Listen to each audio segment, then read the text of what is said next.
જોઈ ગયા થોડું. હવે આપણે આગળ જોઈએ 13.5 કંપનનો કંપ વિસ્તાર, આવર્તકાળ અને આવૃત્તિ. કંપનનો કંપ વિસ્તાર કોને કહેવાય, આવર્તકાળ કોને કહેવાય અને આવૃત્તિ કોને કહેવાય, આપણે એ ભણવાનું છે. આપણે શીખીએ છીએ કે કોઈ પદાર્થની વારંવાર આમ તેમ ગતિ કરવાને પદાર્થનું કંપન કહે છે. કોઈ પદાર્થની વારંવાર આમ તેમ એટલે આગળ પાછળ જે પણ ગતિ થાય એને શું કહેવાય તો કે કંપન.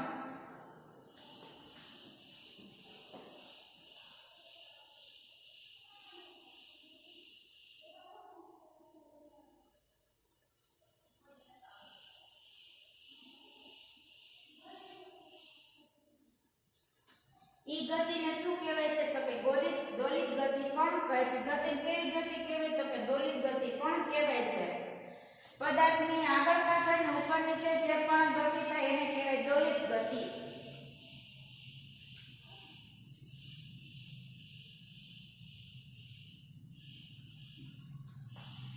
તમે તમારા અગાઉના વર્ગોમાં દોલિત ગતિ અને તેના આવર્તકાળ વિશે શીખી ગયા. અગાઉના વર્ગોની અંદર આપણે આગલા 7મા ધોરણની અંદર આપણે જોઈ ગયા દોલિત ગતિ કોને કહેવાય અને આવર્ત ગતિ કોને કહેવાય. 1 સેકન્ડ દીઠ થતા દોલનોની સંખ્યાને દોલનની આવૃત્તિ કહે છે. 1 સેકન્ડ દરમિયાન દોલનોની સંખ્યા 1 સેકન્ડ દરમિયાન જેટલા દોલન થાય ને એને કહેવાય દોલનની આવૃત્તિ. 1 સેકન્ડ દરમિયાન જેટલા દોલન થાય એટલે આપણે શું કહેશું દોલનની આવૃત્તિ. આવૃત્તિનો એકમ છે શું છે તો કે હર્ટ્ઝ. તેનો સંકેત h z છે જેમાં h હંમેશા કેપિટલ ને z હંમેશા સ્મોલ. જ્યારે h સ્મોલ અને z કેપિટલ અથવા તો h કેપિટલ ને z કેપિટલ ક્યારે કરવા નથી. આ એકમ યાદ રાખવાનો છે. હર્ટ્ઝ છે આવૃત્તિનો એકમ અને એનો સંકેત થશે h અને z, h કેપિટલ ને z સ્મોલ. જો 1 સેકન્ડ દીઠ એક દોલન થાય તો આવૃત્તિ 1 હર્ટ્ઝ કહેવાય. 1 સેકન્ડ થઈ હોય અને એક જ દોલન થયું હોય તો આવૃત્તિ કેટલી કહેવાય 1 હર્ટ્ઝ. એટલે કે એક જ દોલન થયું છે 1 સેકન્ડ છે તો 1 સેકન્ડ દરમિયાન એક દોલન થાય તો આવૃત્તિ શું કહેવાય 1 હર્ટ્ઝ. હંમેશા એકમ લખવો ફરજિયાત છે. જો પદાર્થ 1 સેકન્ડમાં 20 વખત દોલન કરે તો આવૃત્તિ કેટલી 20 હર્ટ્ઝ. 1 સેકન્ડમાં એક દોલન તો આવૃત્તિ ખાલી આવૃત્તિની સંખ્યા દોલનની સંખ્યા જોવાની છે. જેટલી સંખ્યા એટલી આવૃત્તિ થઈ હોય. 1 સેકન્ડમાં 20 દોલન થયા હોય તો દોલનની સંખ્યા કેટલી 20 તો આવૃત્તિ કેટલી 20 હર્ટ્ઝ. 50 દોલન થાય તો આવૃત્તિ કેટલી 50 હર્ટ્ઝ. તમે ધ્વનિ ઉત્પન્ન કરતા પદાર્થોને જોયા વગર ઘણા પરિચિત ધ્વનિને ઓળખી શકો છો. ધ્વનિ ઉત્પન્ન કરતા પદાર્થને આપણે જોયો નથી છતાં પણ આપણે એના અવાજ સાંભળીને આપણે ધ્વનિને ઓળખી શકીએ કે આનો ધ્વનિ છે. તે માટે આવશ્યક છે કે ધ્વનિ અલગ અલગ પ્રકારના હોય. તમે ક્યારે વિચાર્યું છે કે કયા પરિબળ તેને અલગ પાડે છે? ધ્વનિ અલગ અલગ પ્રકારના હોય તો જ ખબર પડે કે આનો ધ્વનિ છે. જો બધા એક સરખા હશે તો આપણે ખબર પડશે નહીં. કંપ વિસ્તાર અને આવૃત્તિ એ ધ્વનિના અગત્યના ગુણધર્મ છે. જેના કારણે ધ્વનિ અલગ પડે છે. બધા ધ્વનિ અલગ અલગ હોય છે. તે ધ્વનિનો કંપ વિસ્તાર જેટલો વિસ્તારનો કંપન કરતો હોય કેટલો મોટો વિસ્તાર કંપન કરે છે કેટલો વિસ્તારનો કંપન કરે છે એટલે કંપ વિસ્તાર અને આવૃત્તિ એના આધારે છે એ ધ્વનિનો અવાજ ઉત્પન્ન થાય છે. શું આપણે ધ્વનિને તેના કંપ વિસ્તારના આવૃત્તિઓના આધારે અલગ કરી શકીએ છીએ? તેના કંપ વિસ્તારના આવૃત્તિના આધારે આપણે ધ્વનિ છે એ અલગ કરી શકીએ. પ્રબળતા અને પીચ.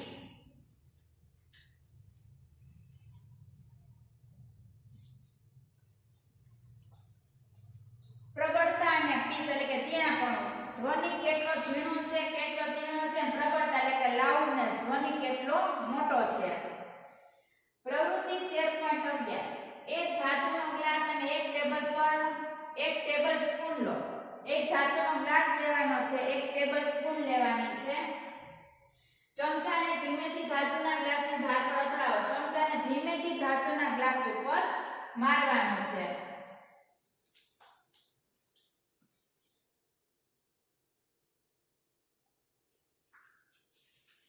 હવે તેમાં ઉત્પન્ન થતો ધ્વનિ સાંભળો. ઉત્પન્ન થતો ધ્વનિ સાંભળો. ત્યારબાદ ચમચા વડે ધાતુના ગ્લાસ પર તીવ્ર પ્રહાર કરો. ત્યારબાદ પર તીવ્ર પ્રહાર કરવાનો કે જોરથી મારવાનો અને ઉત્પન્ન થતો ધ્વનિ ફરીથી સાંભળો વળી પાછું ઉત્પન્ન થતો ધ્વનિ સાંભળવાનો ધીમેથી મારશો તો એટલો ધ્વનિ ઉત્પન્ન થાય જોરથી મારશો તો એ પ્રમાણે ધ્વનિ ઉત્પન્ન થાય છે શું ધ્વનિ મોટો સંભળાય છે તો હા હવે ગ્લાસની ધારને સ્પર્શે તે રીતે એક થર્મોકોલનો નાનો દોરો લટકાવો એક દોરા વડે થર્મોકોલ લટકાવવાનો થર્મોકોલ બાંધવાનો અને ગ્લાસની ધારને અડકે એટલે એ રીતે થર્મોકોલ છે એ લટકાવવાનો ગ્લાસ પર પ્રહાર કરીને તેને કંપિત કરો ગ્લાસ ઉપર મારવાનો અને ગ્લાસને કંપિત કરવાનો દડો કેટલો દૂર સ્થાનાંતરિત થાય છે તે જુઓ દડાનું સ્થાનાંતર તે ગ્લાસના કંપનના કંપ વિસ્તારનું માપ છે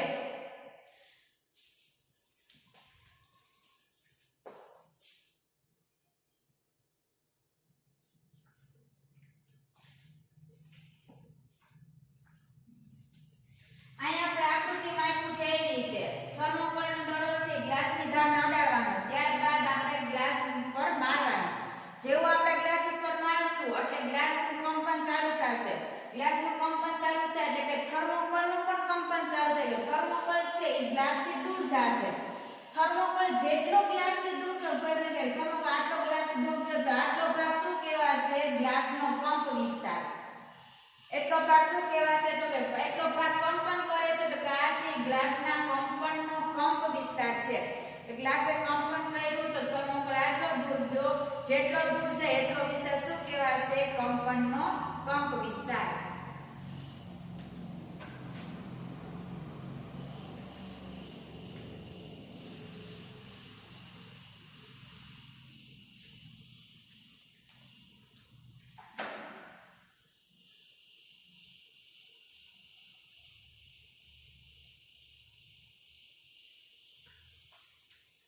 દડાનું સ્થાનાંતર શું થશે કે તે ગ્લાસના કંપનના કંપ વિસ્તારનું માપ છે કે ગ્લાસનું કંપન કેટલું મોટું છે ને આપણને જોવા મળે કારણ કે એના કંપન તો દેખાવાનું તો છે નહીં એ થર્મોકોલ જેટલો દૂર જશે એટલો જેટલો દૂર જાય એનું સ્થાનાંતર શું દર્શાવશે તો કે કંપનનું કંપ વિસ્તાર હવે ગ્લાસ પર ધીમેથી પ્રહાર કરો અને પછી થોડા જોરથી પ્રહાર કરો ગ્લાસ પર ધીમેથી મારવાનું જોરથી પણ મારવાનું અને બંને કિસ્સામાં કંપનના કંપ વિસ્તારની સરખામણી કરો કયા કિસ્સામાં કંપ વિસ્તાર મોટો હશે અને કયા કિસ્સામાં કંપ વિસ્તાર નાનો છે એ જોવાનું ધ્વનિની પ્રબળતા ધ્વનિ ઉત્પન્ન કરતા કંપનના કંપ વિસ્તારના વર્ગના સપ્રમાણમાં હોય છે ધ્વનિની પ્રબળતા કે ધ્વનિ કેટલો મોટો છે ધ્વનિની લાઉડનેસ આપણે ધ્વનિ કેટલો મોટો છે તો એ કેના પર નક્કી છે કે ધ્વનિ ઉત્પન્ન કરતા કંપનના કંપ વિસ્તારના વર્ગના સપ્રમાણમાં હોય છે જે પણ પદાર્થ ધ્વનિ ઉત્પન્ન કરે છે જે પણ પદાર્થનું કંપન થાય છે ઈ કંપનના કંપ વિસ્તાર એ કંપન જેટલું થયું કંપનનો કંપ વિસ્તાર જેવડો ઈ કંપનના કંપ વિસ્તારનો વર્ગ કરવાનો ઈ કંપનના કંપ વિસ્તારનો વર્ગ કરો તો ધ્વનિ ઉત્પન્ન કરે તેની પ્રબળતા કેટલી હશે તો કે કંપ વિસ્તારના વર્ગના સપ્રમાણમાં ઉદાહરણ તરીકે જો કંપ વિસ્તાર બમણો કરવામાં આવે તો પ્રબળતા 4 ગણી બને કંપ વિસ્તાર બમણો કરો તો પ્રબળતા કેટલી કંપ વિસ્તારથી 4 ગણી આપણે વિચારીએ કે કંપ વિસ્તાર કેટલો તો કે 2 મીટર દૂર જેટલો દૂર ગયો તો કંપ વિસ્તાર છે એનો વર્ગ કરવાનો જો કંપ વિસ્તાર બમણો કરવામાં આવે તો કંપ વિસ્તાર બમણો કરો કંપ વિસ્તાર બમણો કરો એટલે 4 થાય હવે કંપ વિસ્તાર બમણો કરો એના 4 ગણા કીધા પ્રબળતા કેટલી તો કે આપણે જે જવાબ આવ્યો એના 4 ગણા તો આના 4 ગણા કેટલા થશે તો કે 16 તો કંપ વિસ્તાર બમણો કરો ચોકે 16 તો કંપ વિસ્તાર બમણો કરવામાં આવે તો પ્રબળતા કેટલી થશે આ આપણે પ્રબળતા મળી એટલે કે અવાજ મળ્યો આપણે શું મળ્યું આ અવાજ મળ્યો કંપ વિસ્તાર બમણો થયો કંપન કેટલી તો કંપન તો 2 જ છે તો કંપ વિસ્તાર બમણો કર્યો 2 2 4 કંપ વિસ્તાર બમણો કર્યો તો પ્રબળતા 4 ગણી થઈ પ્રબળતા કેટલી થઈ તો કે 16 પ્રબળતા 16 તો કે અવાજ છે ઈ મોટો જો કંપ વિસ્તાર બમણો કરવામાં આવે તો પ્રબળતા છે ઈ 4 ગણી થાય છે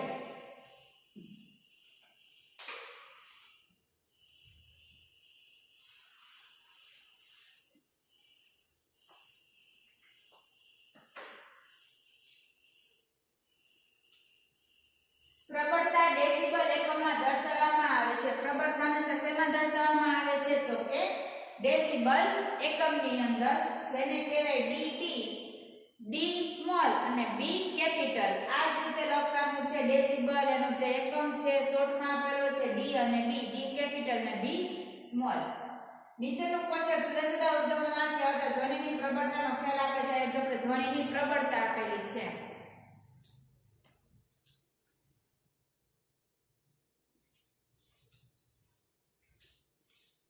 આપણે પ્રબળતા આપેલી છે એટલે આપણે જેટલી પ્રબળતા હોય એનાથી કંપ વિસ્તાર તો કેવો હશે? ઓછો જ હશે. હવે ખબર પડી ગઈ કે પ્રબળતા હંમેશા વધારે હોય, એનાથી કંપ વિસ્તાર કેટલો કેવો હોય તો કે ઓછો હોય.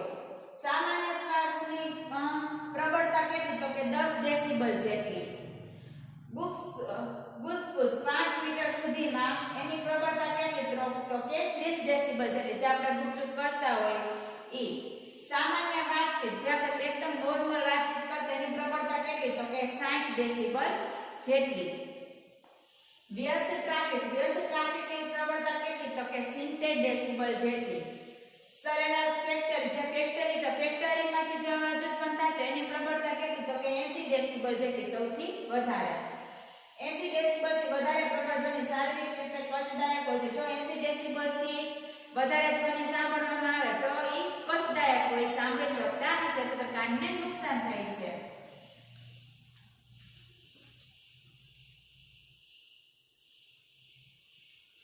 ધ્વનિની પ્રબળતા તેના કંપ વિસ્તાર પર આધાર રાખે છે. ધ્વનિની પ્રબળતા શેના ઉપર આધાર રાખશે તો કે કંપ વિસ્તાર ઉપર. કંપ વિસ્તાર જેટલો મોટો એટલી એની પ્રબળતા વધારે. જ્યારે કંપનનો કંપ વિસ્તાર વધારે હોય તો ઉત્પન્ન થતો ધ્વનિ મોટો હોય. કંપ વિસ્તાર વધારે તો ઉત્પન્ન થતો ધ્વનિ કેવો? મોટો. કંપ વિસ્તાર નાનો તો ઉત્પન્ન થતો ધ્વનિ કેવો? નાનો. યાદ રાખવાનું, કંપ વિસ્તાર વધારે તો પ્રબળતા વધારે, કંપ વિસ્તાર ઓછો તો પ્રબળતા પણ ઓછી.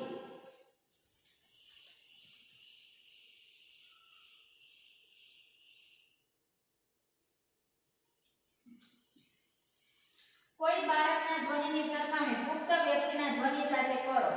કોઈ બાળક છે એનો ધ્વનિ, કોઈ પુખ્ત વ્યક્તિ છે એનો ધ્વનિ, તો બેના ધ્વનિ કેવા હશે? અલગ અલગ હશે. શું ત્યાં કોઈ તફાવત છે?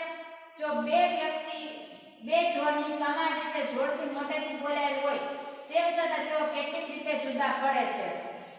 બે ધ્વનિ એક સાથે જ મોટેથી બોલવામાં આવે છતાં પણ એ બે ધ્વનિ એકબીજાથી અલગ થાય છે. હું આશ્ચર્યચકિત છું કે મારો અવાજ મારા શિક્ષકના અવાજથી જુદો છે. બધાના અવાજ છે બધાથી અલગ અલગ જ હોય છે. ધ્વનિનું તીણાપણું તેની આવૃત્તિ નક્કી કરે છે. ધ્વનિનું તીણાપણું, ધ્વનિનો પીચ, ધ્વનિ કેટલો ઝીણો છે એ શું નક્કી કરશે? એની આવૃત્તિ. જો કંપનની આવૃત્તિ વધારે હોય તો આપણે કહી શકીએ છીએ કે આપણો અવાજ તીણો છે અને તેની પીચ વધારે છે. જો કંપનની આવૃત્તિ વધારે એટલે કે જો કોઈ વસ્તુ વધારે કંપન કરે એનો મતલબ શું થાય તો કે એનો અવાજ કેવો છે? તીણો છે. અને એની પીચ, એનું તીણાપણું કેવું છે તો કે વધારે છે. જો કંપનની આવૃત્તિ ઓછી તો આપણે કહી શકીએ કે એનો અવાજ કેવો છે તો કે ઝીણો નથી. એનો અવાજ કેવો છે? જાડો છે. અને એની પીચ એટલે કે એનું તીણાપણું કેવું છે તો કે ઓછું છે.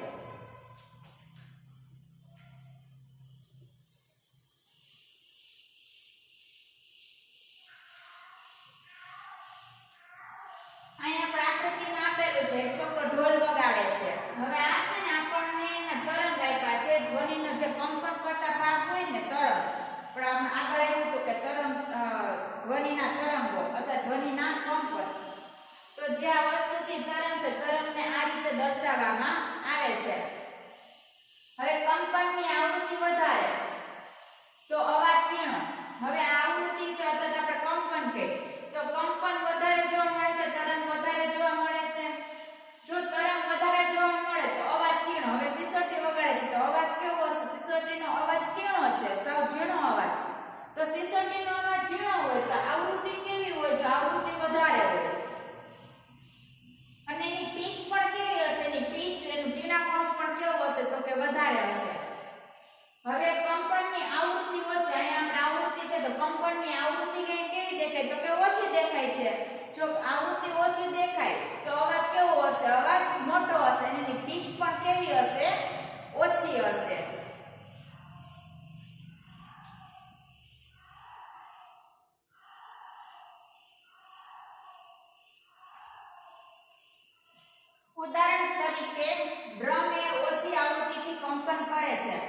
હવે ડ્રમની આવૃત્તિ કેવી હશે? એ ઓછી હશે, તેથી તે ઓછા પીચ વાળો ધ્વનિ ઉત્પન્ન કરે છે. ડ્રમની આવૃત્તિ ઓછી એટલે એનો ધ્વનિ કેવો? ઓછા પીચ વાળો ધ્વનિ હશે, એનું તીણાપણું ઓછું હશે. જ્યારે બીજી બાજુ સિસોટીની આવૃત્તિ વધારે હોય ત્યારે તે વધારે પીચ વાળો ધ્વનિ ઉત્પન્ન કરે. સિસોટીની આવૃત્તિ વધારે, જો સિસોટીની આવૃત્તિ વધારે તેનું તીણાપણું પણ કેવું? વધારે. પક્ષી ઉચ્ચ પીચ વાળો ધ્વનિ ઉત્પન્ન કરે છે જ્યારે સિંહની ગર્જનાનો પીચ ઓછો હોય છે.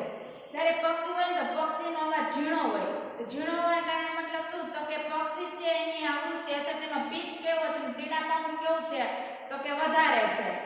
જ્યારે સિંહ ગર્જના કરે છે, પણ ગર્જના કરે ત્યારે એનો અવાજ એટલો મોટો હોય, તો સિંહ ગર્જના કરે ત્યારે એનો પીચ, એનું તીણાપણું કેવું હોય છે? તો કે ઓછું હોય છે. સિંહની ગર્જના ઘણી વધારે પ્રબળ હોય છે ત્યારે પક્ષીઓનો અવાજ ધ્વનિ દુર્બળ હોય છે. સિંહની ગર્જના પ્રબળ એટલે કે મોટી હોય છે, એની તુલનામાં પક્ષીનો અવાજ કેવો હોય છે? તો કે નાનો હોય છે, ઓછો હોય છે. આપણે દરરોજ બાળકો અને પુખ્ત વ્યક્તિઓનો અવાજ સાંભળીએ છીએ. શું તમે તેમના અવાજમાં કોઈ તફાવત જોવા મળે છે? આપણે બાળકોના અથવા પુખ્ત વ્યક્તિ બધાના અવાજ સાંભળતા તો બધાના અવાજમાં કંઈક ને કંઈક ફેરફાર જોવા મળે. અહીંયા આપણે જોયું એટલી ખબર પડી ગઈ કે જેનો પીચ ઓછો એનો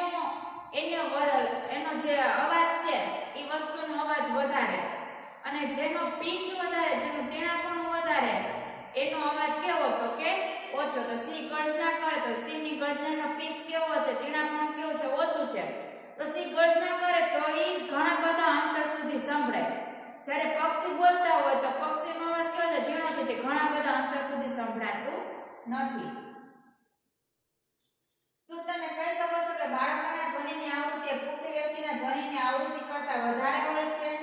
તો સામાન્ય રીતે સ્ત્રીના અવાજની આવૃત્તિ પુરુષોના અવાજની આવૃત્તિ કરતા વધારે હોય છે.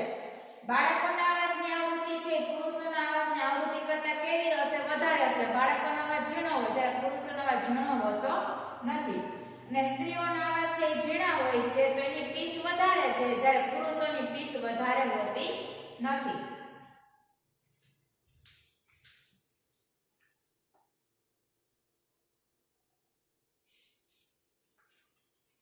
ત્યારબાદ છે 13.6 શ્રાવ્ય ધ્વનિ અને અશ્રાવ્ય ધ્વનિ. સાંભળી શકાય તેવી ધ્વનિ અને ન સાંભળી શકાય તેવી ધ્વનિ. આપણે જાણીએ છીએ કે ધ્વનિની ઉત્પત્તિ માટે આપણને કંપન કરતા પદાર્થની જરૂર પડે છે. શું આપણે બધા જ કંપન કરતા પદાર્થના ધ્વનિ સાંભળી શકીએ છીએ? જેટલા પદાર્થ કંપન કરે બધા જ પદાર્થના કંપનની ધ્વનિ સાંભળી શકીએ? તો કે ના.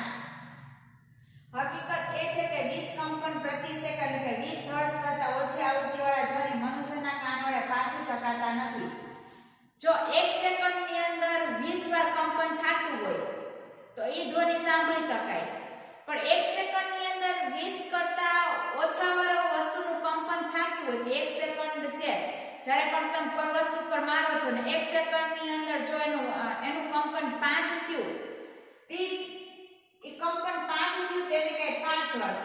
તો એ 20 હર્ટ્ઝ કરતા ઓછી આવૃત્તિ કે 5 હર્ટ્ઝ વાળી આવૃત્તિનું આપણે એનો ધ્વનિ સાંભળી શકતા નથી. 20 હર્ટ્ઝ કરતા ઓછી આવૃત્તિના ધ્વનિ ક્યારે પણ મનુષ્ય છે સાંભળી શકતો નથી. એટલે કે 1 સેકન્ડની અંદર જો 20 કરતા ઓછા કંપન કરતી હોય કોઈ વસ્તુ તો 20 કરતા ઓછી કંપન કરતી વસ્તુનો અવાજ કોઈ પણ વ્યક્તિ સાંભળી શકતા નથી. આવા ધ્વનિ અશ્રાવ્ય કહેવાય. ઈ ધ્વનિને શું કહેવાય? તો કે અશ્રાવ્ય ધ્વનિ. બીજી બાજુ 20,000 કંપન પ્રતિ સેકન્ડ. 20,000 1 સેકન્ડમાં 20,000 કંપન કરતી વસ્તુ 1 સેકન્ડમાં 20,000 કંપન થાય.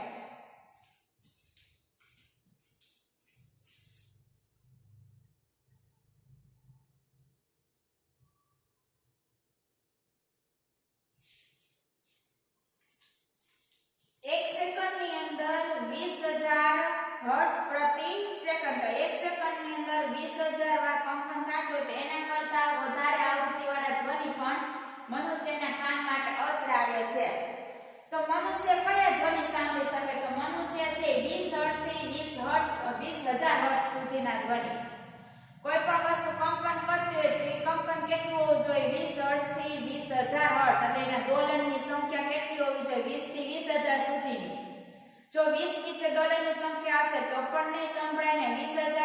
પણ જો દોલનની સંખ્યા હશે તો પણ સંભળાશે નહીં. આમ મનુષ્યના કાન માટે શ્રાવ્ય આવૃત્તિની પહોંચ ક્યાં સુધીની હોય છે? 20 હર્ટ્ઝ થી 20,000 હર્ટ્ઝ.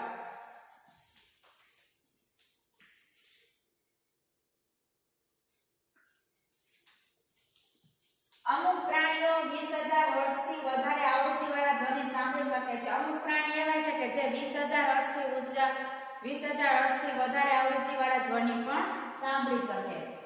શ્વાન આ ક્ષમતા ધરાવે છે. શ્વાન છે ડોગ છે ક્ષમતા ધરાવે છે. જો 20,000 હર્ટ્ઝ કરતાં પણ વધારે ધ્વનિ હશે તો શ્વાન છે એ પોતે સાંભળી શકશે. પોલીસ કર્મીઓ ઉચ્ચ આવૃત્તિનો ધ્વનિ ઉત્પન્ન કરવા વાળી સિસોટીનો ઉપયોગ કરે છે. જે શ્વાન સાંભળી શકે છે પરંતુ મનુષ્ય સાંભળી શકતા નથી. પોલીસ કર્મીઓ છે કોઈ કેવી સિસોટીનો ઉપયોગ કરશે તો કે ઉચ્ચ આવૃત્તિવાળો ધ્વનિ. ઈ વધારે આવૃત્તિવાળો ધ્વનિ ઉત્પન્ન કરે છે જેથી શ્વાન છે પોતે સહેલાઈથી સાંભળી શકે.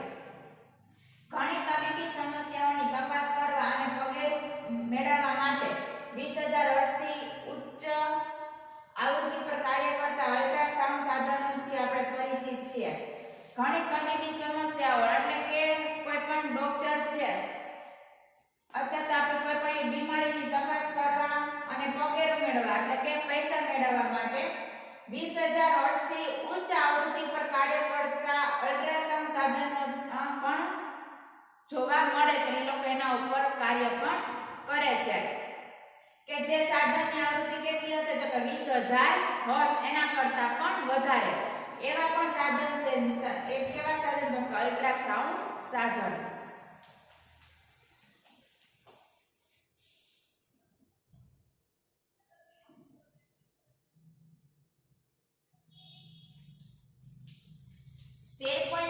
ઘોંઘાટ અને સંગીત. આપણી આસપાસ આપણે વિવિધ પ્રકારના ધ્વનિ સાંભળીએ છીએ. આપણી આસપાસ આપણે ઘણા બધા ધ્વનિ સાંભળતા હોઈએ છીએ. શું આ ધ્વનિ હંમેશા ખુશી આપે છે? ધ્વનિ હંમેશા આપણે ખુશી આપે? શું ક્યારેક ધ્વનિ તમારા માટે અગવડનું કારણ બને છે? અમુક એવા ધ્વનિ કે આપણને સાંભળો એમ થાય કે હવે બંધ થાય તો સારું. અમુક ધ્વનિ કાન માટે રુચિકર લાગે છે જ્યારે અમુક લાગતા નથી. અમુક ધ્વનિ આપણા કાનને ગમે છે, અમુક ગમતા નથી. ધારો કે તમારી પાડોશમાં બાંધકામ ચાલી રહ્યું છે. શું કન્સ્ટ્રક્શન સ્થળ પરથી આવતો ધ્વનિ રુચિકર લાગે છે?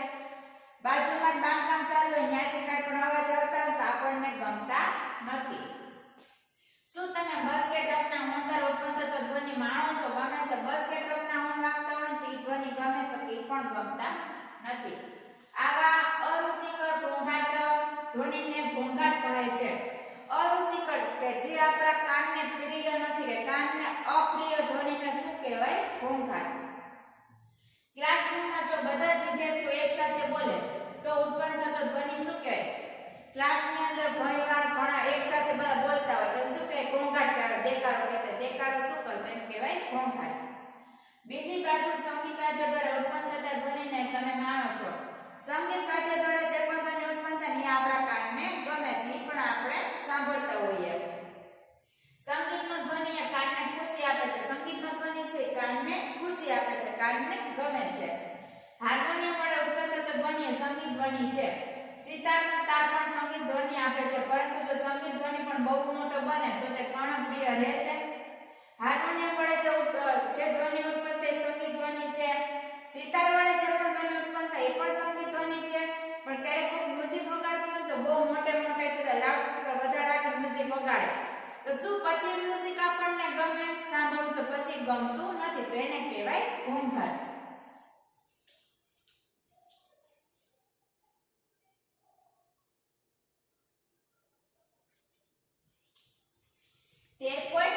ધ્વનિ પ્રદૂષણ, નોઇઝ પોલ્યુશન. તમે હવાના પ્રદૂષણ વિશે જાણો છો. હવામાં અનિચ્છનીય વાયુઓ અને કણોની હાજરી હવાનું પ્રદૂષણ કહેવાય. હવાની અંદર અનિચ્છનીય વાયુ છે, કણોની હાજરી છે ને શું કહેવાશે? હવાનું પ્રદૂષણ.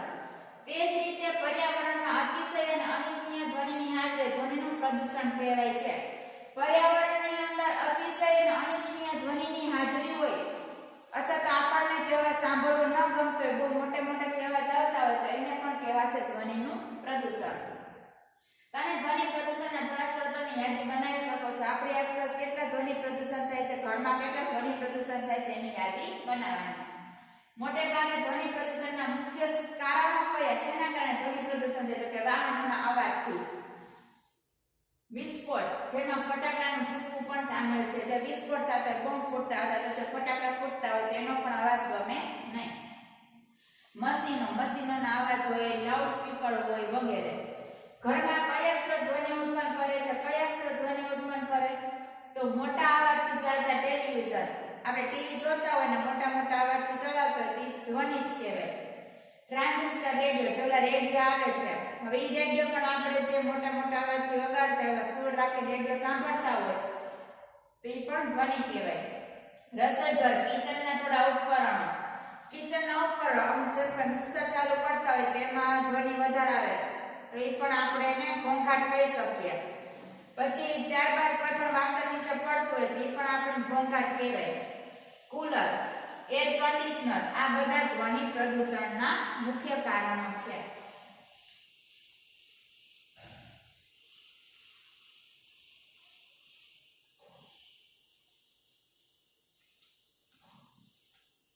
ત્યારબાદ છે ધ્વનિ પ્રદૂષણની હાનિઓ કઈ છે શું તમે જાણો છો તમારી આસપાસ અતિશય ઘોંઘાટની હાજરી અનેક સ્વાસ્થ્ય સંબંધિત સમસ્યાનું કારણ બને છે જો આપણે આજુબાજુ વધારે પડતી ધ્વનિનો અવાજ હશે ને વધારે પડતો ઘોંઘાટ હશે ને તો સ્વાસ્થ્ય ઉપર અસર કરશે અનિદ્રા હાઇપરટેન્શન ચિંતા તથા અન્ય ઘણી બધી સ્વાસ્થ્ય સંબંધિત ખામીઓ ધ્વનિ પ્રદૂષણથી ઉત્પન્ન થઈ શકે છે જો જે લોકો વધારે પડતા ધ્વનિમાં રહેતા હશે ને અનિદ્રા એટલે કે નીંદર ન આવે બહુ મોટો ધ્વનિ આવતો હોય તો આપણે સ્વાભાવિક છે નીંદર આવે ને તો અનિદ્રા થાય હાઇપરટેન્શન ટેન્શન વધવા માંડે ચિંતા થવા માંડે અથવા તો બીજી ઘણી બધી તકલીફ ઉત્પન્ન થાય સતત પ્રબળ ધ્વનિના પ્રભાવ હેઠળ રહેવાવાળા વ્યક્તિની સાંભળવાની ક્ષમતા કામચલાઉ કે કાયમી રીતે ઓછી થઈ જાય છે સતત જે વધારે પડતા ધ્વનિની અંદર કામ કરે છે તેનું સમય જતા એની સાંભળવાની શક્તિ ધીમે ધીમે ઓછી થઈ જાય છે અથવા તો ક્યારેક એવું બને કે સૌ બંધ પણ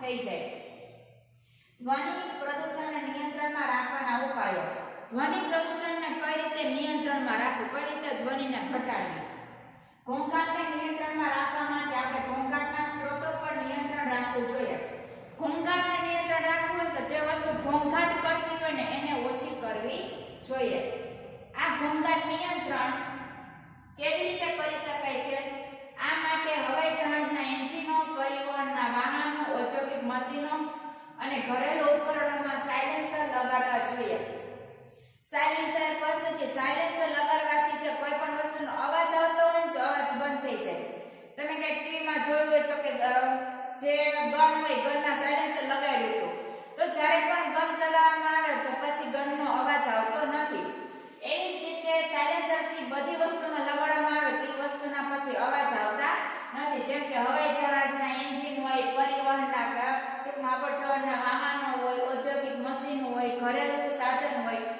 જો આ બધામાં સાયલેન્સર લગાડવામાં આવે તો પછી અવાજ આવતા નથી રહેણાંક વિસ્તારમાં ધ્વનિ પ્રદૂષણ કેવી રીતે નિયંત્રિત કરી શકાય જ્યાં રહેતા હોય એ વિસ્તારમાં ધ્વનિ પ્રદૂષણ કઈ રીતે ઓછું કરી શકાય ઘોંઘાટ ઉત્પન્ન કરવાવાળી કામગીરીનું રહેણાંક વિસ્તારથી દૂર સંચાલન કરવું જોઈએ ઘોંઘાટ જે ઉત્પન્ન કરતું એવું જે કામ હોય કે જે ઘોંઘાટ ઉત્પન્ન કરે તો એ ઘોંઘાટ ઉત્પન્ન કરવા જે પણ વસ્તુ કરતું હોય રહેણાંક વિસ્તારથી દૂર જેમ કે કારખાના હોય તો રહેણાંક વિસ્તારથી દૂર છે કારખાનાનું સ્થાપન કરવું જોઈએ ઘોંઘાટ ઉત્પન્ન કરતા ઉદ્યોગોને રહેણાંક વિસ્તારથી દૂર સ્થાપવા જોઈએ જે પણ ઘોંઘાટ ઉત્પન્ન કરતા ઉદ્યોગો છે ને રહેણાંક વિસ્તારથી દૂર સ્થાપવા જોઈએ ઓટોમોબાઈલ વાહનોના હોર્નનો ઉપયોગ બને તેટલો ઓછો કરવો જોઈએ ઓટોમોબાઈલ વાહનનો હોર્ન અત્યારે જગ્યાએ બધા બેઠા હોય ઓટોમોબાઈલ વાહનોના હોર્ન અથવા જે હોર્ન બદલાવતા હોય એ વાહનોની અંદર ઓટોમોબાઈલ વાહન જે હોર્ન નાખે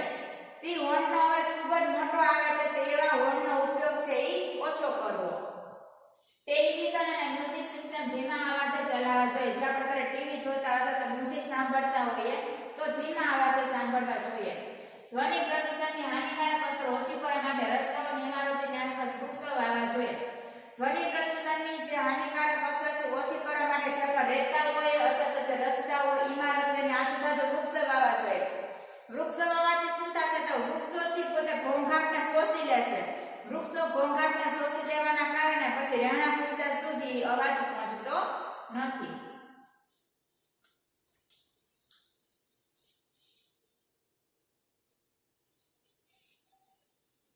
ત્યારબાદ છે શ્રવણ ક્ષતિ. સંપૂર્ણ શ્રવણ ક્ષતિ છે, ભાગ્યે જ હોય છે અને તે સામાન્ય રીતે જન્મથી જ હોય છે.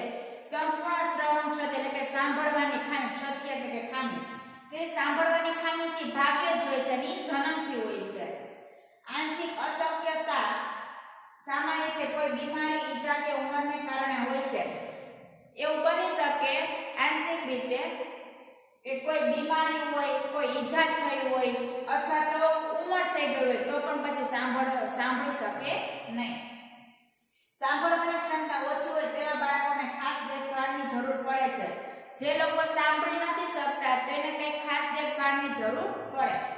આવા બાળકો સંકેત ભાષા શીખીને અસરકારક રીતે સંપર્ક કરી શકે છે. સાંકેતિક ભાષા જે હાથ વડે જે કહેવાતી હોય છે, જે આપણે જોતા હોય હાથ વડે કહેવાતી ભાષા, કારણ કે સાંભળી શકતા નથી, બોલી શકતા નથી તો એ હાથ વડે એક્શન કરીને પછી પોતે આપણે સમજાવે છે.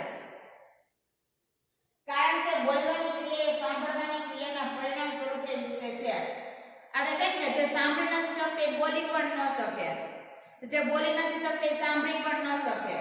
તો બોલવાની ક્રિયા એ સાંભળવાની ક્રિયા ના પરિણામ સ્વરૂપે વિકસે છે. જો કોઈ વ્યક્તિ સાંભળી શકતું હોય તો એ બોલી શકે, પણ જો એ બોલી શકતું હોય, જો કોઈ વ્યક્તિ સાંભળી શકતું ન હોય તો એ બોલી શકતા પણ નથી.